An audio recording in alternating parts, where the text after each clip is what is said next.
जवाब देने के तैयार है। अगर जरा सा भी किन्हीं गलतफहमी है मेरे बारे में तो आप पूछिए, हम जवाब देंगे। यहाँ अगर गलत साबित होगा तो आप जो बोले हम मान लेंगे, जो बोले। अच्छा, अगर एक चीज और बताते हैं आपको, अगर दामोदर जी पैसा देके हमको खड़ा कर सकता है तो जयप्रकाश जी कितना पैसा देके बैठा सकता है, आप अंदाजा लगा सकते हैं। तो मेरा काम तो हो जाए, इतने में कांग्रेस चुनाव लड़ेगी क्या? ऐसा हो सकता है नहीं। इसलिए आपको हम सच्चाई से बोले कि इसमें कोई दम नहीं है और न किसी का औकात हमको खरीदने में। एक आदमी बोला हमसे कि आपको क्या चाहिए, तो चुनाव लड़ना चाहिए। आपका इरादा क्या? हमें चुनाव लड़ने का इरादा है। आप जो मकसद से बोल रहे हैं, उनके पास तो बड़ा बड़ा ठेकेदार आकर मोहल्ला खरीद सकता है, तो उनको हम जवाब दिए कि आप ऐसा कीजिए, जमुई टाउन का बाउंड्री कर दीजिए और एक गेट लगा के चाबी हमको दे दीजिए, फिर भी हमको चुनाव लड़ना है, फिर भी हमको चुनाव लड़ना है। रात में मैसेज आया, अगर को पहले का मोबाइल दे देते हैं कि आप आइए बैठ के बात कर लीजिए, आपको आयोग का चेयरमैन दे देंगे, आपको एमएलसी बना देंगे, हमने आपको चुनाव लड़ना है, हमको कुछ नहीं करना, चुनाव लड़ना है। और सख्त आइए मोबाइल हम आप दे देते हैं। इसलिए जब सोचिए कोई किसी को हराने के लिए दे सकता 10, 20, 40 लाख, तो कोई जीतने के लिए कितना दे सकता है? ईमानदारी से बताइए कितना दे सकता हमको? अगर अभी हम हट जाए तो हमको कितना पैसा मिलेगा? इसलिए राजनीति करते हैं, राजनीतिक सौदा नहीं करते हैं। हम लाल बत्ती के लिए कोई जान देता लड़ने के लिए, हम लाल बत्ती को छोड़ दिया, अपने जमीन से कभी सौदा नहीं किए हैं। इरफान वो खेल लेगा इतना कमजोर। एक चार बताया था आपको, हमको कमाने का इंशाल्लाह जरूरत नहीं पड़ता। अब बोलिए खाते कहां से? मेरा मेन बिजनेस है खेती। 100 मन मूंग उपजाते हैं, 1-8 मन राय भी होता है, 10-12 मन धान होता है, 7-8 मन गेहूं होता है। ये है मेरा खेती। और गाड़ी 5-7 मेरे घर में लगा रहता, आपको बता दे, मेरा नहीं है।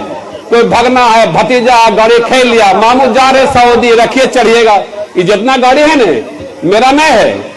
अगर पैसा घटता है ना तो भेज देते हैं। हम फ्री होकर राजनीति करते हैं, हम फ्री होकर राजनीति करते हैं। और खाने के लिए मेरा खेती होता है, बाल बच्चा मेरा सब दिल्ली में है, हम अकेले यहाँ रहते हैं। फूल पत्ती पटाते हैं, कोई नहीं मेरे यहाँ है। वाइफ और चारों बाबू दिल्ली में रहता मेरा। पढ़ो लिखो और मेरा काम है शुद्ध राजनीति करना, शुद्ध एकदम साफ सुथरा राजनीति करना, कहीं लटपट सटपट न है। नहीं तो आपको गाड़ी हम देंगे, आप गाड़ी पर मैक बांध के देंगे। आप पूरा जिला में मार्किंग करिए कि अगर इरफान कितना का काम किया है। अगर किसी से 5 रुपये लिया तो साला हम हिंदुस्तान छोड़ के चले जाएंगे। और काम सबका हम किया है। 350 प्राथमिक विद्यालय खोला हम जमुई जिला में। अगर एक मेरा उस टाइम कौन सदस्य थी? राजेंद्र जी की पत्नी थी सदस्य, कविता राज थी सिमुलतला से, मनोज इसके विनोद की भाभी जिला परिषद थी।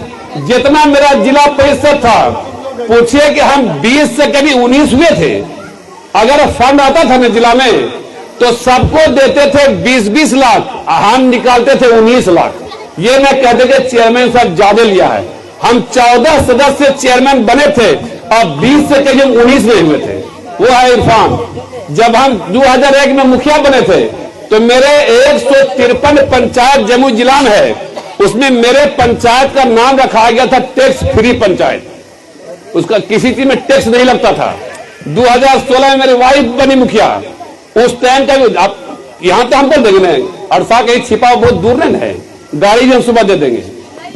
मुसलमान से नहीं पूछिए, वहां कोयरी समाज से पूछिए, राजपूत से पूछिए, यादव से पूछिए, भाई मुखिया कितना चोरी करता है, आपको बता दे कितना चोरी करता है।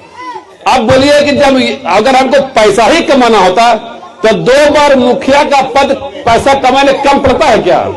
एक बार चेयरमैन बनके कितना पैसा कमाया जा सकता है? और हमको 10 लाख का 20 लाख का 50 रुपये खरीद लेगा। ये सब गलतफहमी में नहीं पड़िए। हम ईमानदारी से चुनाव लड़ रहे हैं, आप लोग के भरोसे हम चुनाव लड़ रहे हैं। हम समीकरण के हिसाब से चुनाव लड़ रहे हैं। हम कोई अंधा बन के यहाँ चुनाव नहीं चले आए हैं। हम चले आए हैं कि इस गठबंधन में हमको ताकत है, हमारा वोट है। हम समीकरण बना के चुनाव लड़ रहे हैं, हम हवा में चुनाव नहीं लड़ रहे हैं। इसको आप लोग अभी 10 दिन टाइम है, अच्छा से सोचिए। हम नहीं कहते आपको हमको वोट दे दीजिए, लेकिन आप सोचिए, अच्छा से सोचिए कि हम जो बोले सही है या गलत है। इस पर बहस कीजिए। देखिए, आपसे अगर कोई 1000 रुपये मांगे तो आपको अगर पॉकेट में होगा तो आप दे दीजिएगा। लेकिन अगर एक वोट मांगे तो वो अच्छा ठीक है तो देखते हैं, मतलब इतना तो अहमियत है उसको, उसके लिए आप सोचिएगा, नहीं बोलते वहां देंगे। इसका वोट का अहमियत समझिए, आराम से सोचिए, 10 लोग बैठ के बहस कीजिए क्या सही है क्या गलत है। और हम किसी कीमत पर कहते हैं, आप तो मुसलमान की बात करते हैं, आरजेडी में मेरा दिन कब खराब हो गया आपको बता देते हैं। आरजेडी में मेरा दिन खराब हो गया जब हम चेयरमैन थे, आरजेडी का कोई विधायक नहीं था, हम पूरा जिला के सभी समाज को लेकर हम चले, किसी का काम ब्लॉक में अंचल में कहीं रुकता नहीं था। इसका वजह क्या था कि हम अफसर से माल नहीं लेते थे, मेरा काम होता था। एक दिन सर्किट हाउस में बैठे हुए थे, हमारे पूर्व मंत्री विजय प्रकाश जी भी थे, कहां से आगे सब यादव समाज को लोग आया, जानते क्या बोल दिया, विजय जी एक काम कीजिए, जमुई से आप चेयरमैन से चुनाव लड़ा दीजिए, आप झाझा लड़ लिया, तुम मेरा दिन खराब कर दिया आरजेडी में, ये बोल करके। अब उनको लगा कि तो मेरे आदमी से हमको खत्म कर देगा, इतना हमको यादव समाज चाहता है, आप पूछ सकते हैं। उसको लगा कि तो मेरे साथ है कि मेरा आदमी इसके नाम में लगा, उसके सामने बोल दिया, उसी दिन से आरजेडी हमको टिकने देता है। अभी देखिए हम हटे हुए थे, तेजस्वी जी फूल में बुलाया कि इरफान जी हम आपसे मिलना चाहते हैं। हमले सर आते हैं, बड़ा नेता है, कल का हो सकता है मुख्यमंत्री हो, गए उनसे मिलने के लिए, आप फोटो मेरा देख लीजिए। बोला आप तो लोकसभा में थे, क्या हट गए? हमको बोला सर आपका आदमी, अभी में फोटो ऐसे है, आपका आदमी लोकसभा में कुछ और बोलता है, विधानसभा में कुछ और बोलता है, जब लोकसभा मेरा चला ही गया तो बिहार में मुख्यमंत्री को बने, क्या फर्क पड़ता है? तो नहीं, ऐसा नहीं होगा। अब हम आरजेडी को बदल रहे हैं, हम जमुई को खुद देखेंगे, लेकिन हमको लगता था कि आरजेडी को बदलना इतना आसान नहीं है। तेजस्वी जी चाहते हैं, लेकिन यहाँ जो मठाधीश से बैठा है ना, लाश में लंगी मारिए, तो आप जानते हैं कि नौजवान का मेहनत और बूढ़ा का दिमाग मारिए, आदमी को फंसा दिया, फिर उल्टा सीधा सब करा दिया। तो हम आरजेडी में देखिए, हम जाते हैं इज्जत सम्मान समझौता के लिए कि आपसे हम कुछ नहीं मांग रहे हैं, लेकिन सबको लेके तो चलिए, सबको लेके चलिए। लेकिन यह काम वहां नहीं होता है। क्यों नहीं पार्टी बदल दे? जो बाप अपने बेटा को गोदी से खिला करके पढ़ा के जवान करता है, वो अगर बाप को छोड़ जा सकता है, पार्टी किसका बाप है? पार्टी किसका बाप? क्या हमको लात मारे गाली दे हम वही जिंदाबाद करें? ये कम से कम हमसे नहीं हो सकता, ये काम हम नहीं कर सकते। दूसरा बात, आप देखिए, बोलता है वफादार राजेंद्र जी कितना बार पार्टी बदला, मुझे बताइए। अब कितना बार पार्टी बदला, आरजेडी कितना बार छोड़े हैं? राजेंद्र जी कितना बार आरजेडी छोड़े भागे हैं? बती बोलिए तो कम से कम एक बार भी नहीं। मिल गया ना सजा? सजा मिल न गया? वो तो वफादारी में गुण है, देख कितना गुण है। रोज 3 बोतल पानी चढ़ रहा है, ऐसा नहीं बता नदी पानी चढ़ा रहा है, पानी खत्म हो जाएगा, नदी में पानी चढ़ाना पड़ेगा। कितना अच्छा इंसाफ हुआ। जो रहा 5 साल फील्ड में, जो रहा 5 साल कादा में, कीचड़ में, जीने में, मरने में, फील्ड में, वो अभी कहाँ है? बेड पे पानी चढ़ रहा। और जो 5 साल रहा बेड में, वो कहाँ है? फील्ड में। ये इंसाफ आरजेडी का है। यही दाव इरफान नहीं बर्दाश्त कर सकता है, यही मेरे में खराबी। हम किसी के चाल, हम आपको अभी हम बताए,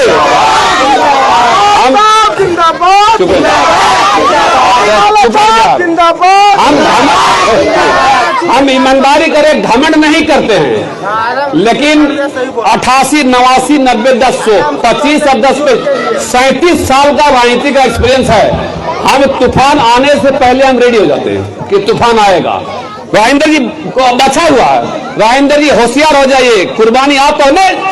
तेजस्वी का आरजेडी आप समझते नहीं, आप पूछे जाकर के। हम बोलते थे कि कत्ल तो आपका होना है, आप नहीं समझते, तेजस्वी का आरजेडी है। हो गया, समझ में आ गया इनको, हो गया, तेजस्वी आरजेडी हो गया। अब बोलिए क्या ये सही है? ईमानदारी बोलिए, कौन सा कार्यकर्ता ईमानदारी से खटेगा? कि जगह होने के लिए हम लोग कुर्बानी करते हैं नहीं? एक खस्सी बकरी खेत में चरता है, उसको हम लोग जहां तहां बेच देते हैं, और एक तो दरवाजा में रखते हैं, उसको जिलाबी खिलाते हैं, गर्म पूरी खिलाते हैं, बिस्कुट खिलाते हैं, चर्बी होगा, उसको बिस्मिल्लाह अल्लाह अकबर होने वाला नहीं है। राजनीति में कोई किसी का न दोस्त है, न कोई किसी का दुश्मन है। मंत्री चाह रहे हैं विधानसभा जाने के लिए, अरे आप तो कितना बार सर चले गए, यहां से दिल्ली तक भेज दिए, बेचारा गरीब को जाए तो एक बार पेंशन तो मिलता बुढ़ापा में, आप पेंशन के बजाय टेंशन दे दिए, बचेगा कि नहीं बचेगा बेचारा? पेंशन तो दूर की बात है। ये तो हालत हो गया है। इसलिए राजनीति दाव पेचा खेल होता है। ये किसी का जिम्मेदारी नहीं कि हम कोई शौकत भैया मुसलमान का बता, सुनो नहीं यार, हम रात भर बोल देंगे। शौकत भैया हम तो पक्का आरजेडी हैं, मर गया बेचारा, कुछ नहीं बन सका। राशिद साहब हम सब छोड़ सकते, आज राशिद साहब हर विधानसभा एमएलसी बन जाता, फिर बन गया, बता दें आपको।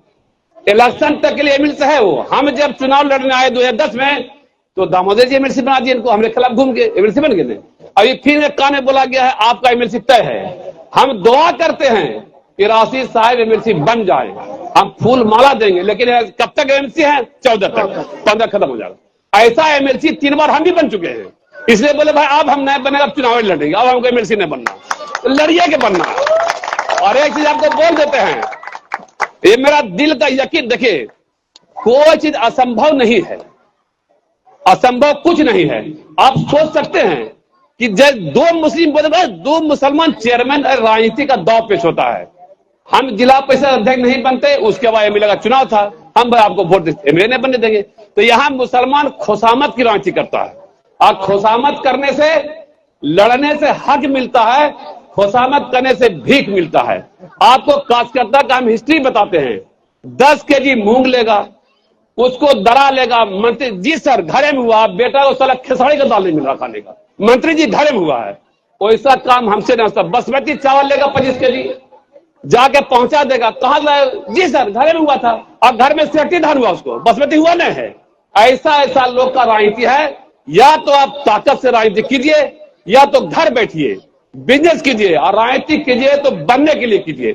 देखिए 2-3 तरह का वोट, हम तो राजनीति करते हैं भाई बनने के लिए। अच्छा एक बात बताइए, हम कुश्ती लड़ रहे हैं, एक बार कोई हमको गिरा दे, सूझ जाए तो पटकाइएगा, हम चला फिर नहीं पटकेंगे उसको। हमारे बाप पहलवान था बहुत बड़ा, हम हार मान लेंगे, पटकेंगे, पटका कभी तो कोई दाव मार के चित करिए देंगे। अब हम सोचे लड़वे नहीं करेंगे कैसे होगा भाई? तो हम तो भाई लड़ते रहेंगे चाहे जो हो जाए, और हमको तो दिक्कत भी नहीं है। और बोलते हैं ना कि पैसा दे देगा, हमको तो इतना तकलीफ होता है नहीं, कम से मेरा हिस्ट्री तो पता लगा लीजिए कि इरफान क्या चीज है, तब बोलिए कि पैसा भी लेन देन कर सकता है। राजेंद्र जी से पूछिए, धर्मदेव जी हमारा साथी है, धर्मदेव जी बेचारा ईमानदारी से काम को टिकट मिलता है। धर्मदेव से पूछिए, बेचारा दुनिया पे गाँव का है। जन स्वराज जिंदाबाद, जिंदाबाद। अभी धर्मदेव कहाँ, हैदराबाद गया, कहाँ गया पूछिए बेचारा से। हम भी जन स्वराज में गए, 15 दिन रहे, मीटिंग किए, उसके बाद हमको जो बात समझ में आया था, हम पटना गए। हम बोले प्रशांत जी हमको 2-4 सवाल का जवाब बचा, तो हम डिस्टर्ब हैं। पहला बार हुआ था तो हम बोले आप ये बताइए कि पहला प्रोग्राम आप किए आढ़ा में, वो मुसलमान का गांव है। दूसरा प्रोग्राम आप किए अड़सार में, वो मुसलमान का गांव है। तीसरा आपका किए यहाँ पर आपके बामपुर ने घोरिकवा में हुआ था, एक प्रोग्राम हुआ था बीच में, क्या मुख्यमंत्री आता सोनो में। तो हम बोले आप ऐसा प्रोग्राम कैसे हो रहा भाई? आप ऐसा नहीं कि यादव मुझे वो टारगेट नहीं कर रहे, कैसे आप अपने समाज में कहीं नहीं करते हैं। दूसरा सवाल किए, आप बोलते हैं नया को हम नेता बनाएंगे, फिर आप बोलते हैं कि पुराना नेता सारा गड़बड़ कर दिया है, तो आप तो हम लोग से काम करा के भगा दे दीजिएगा। आप दोनों बात आप बोलते हैं, हमको इसका जवाब दीजिए। एक जवाब नहीं दिया, हम चल दिए वहां से। तो रखिए अपना जवाब। उसमें 2 दिन हम बयान दिए थे जन स्वराज में, वो बयान को तेजस्वी जी सुना, बोला ये आदमी गड़बड़ कर देगा, खुद से बुला के मिला दिया। अब मिलाने के बाद वो झाझा लोको सेट में सेट कर दिया, फिर पूछा नहीं तो झाझे से खड़े हो गए। हम सेट में रहने वाले आदमी है नहीं, हम लोगों में रह सकते हैं, हम एकदम रास्ता में रहते हैं। उसके बाद देखा कि अब तो इनको ला के मिला दे, अभी जगह कहां? तो हम भी अपना दाव चले हैं, लड़ेंगे, चुनाव लड़ेंगे, जीतेंगे, जीत होगा हार होगा। लेकिन इससे पहले आपको बता देते हैं कि हम चुनाव जीतने के समीकरण से आए, हम चुनाव हारने के समीकरण से नहीं आए। इसको बैठ के आप लोग मशवरा कीजिए, समझिए, जोड़िए, घटाइए, माइनस प्लस कीजिए, फिर आप बोलिए कि नहीं इरफान सही कर रहा। यही बात कह के हम अपनी बात को खत्म करते हैं। अगर हमसे कोई गलत बोला गया उसके लिए माफी चाहते हैं, और अगर कभी जरूरत पड़े कि कुछ सवाल जवाब करना तो फिर बोलेगा हम आ जाएंगे, उसके लिए हम तैयार हैं। इसी के साथ अपनी बात खत्म करते हैं। जय मीम जय भीम। ये हरार बुलू जो है ना बड़ा परेशानी पैदा कर दिया, बता दे रहा आपको कि जय मीम और जय भीम जो है ना बहुत दिक्कत पहुंचा रहा, आप लोग को पता नहीं चल रहा है। ठीक है, रखिए भाई।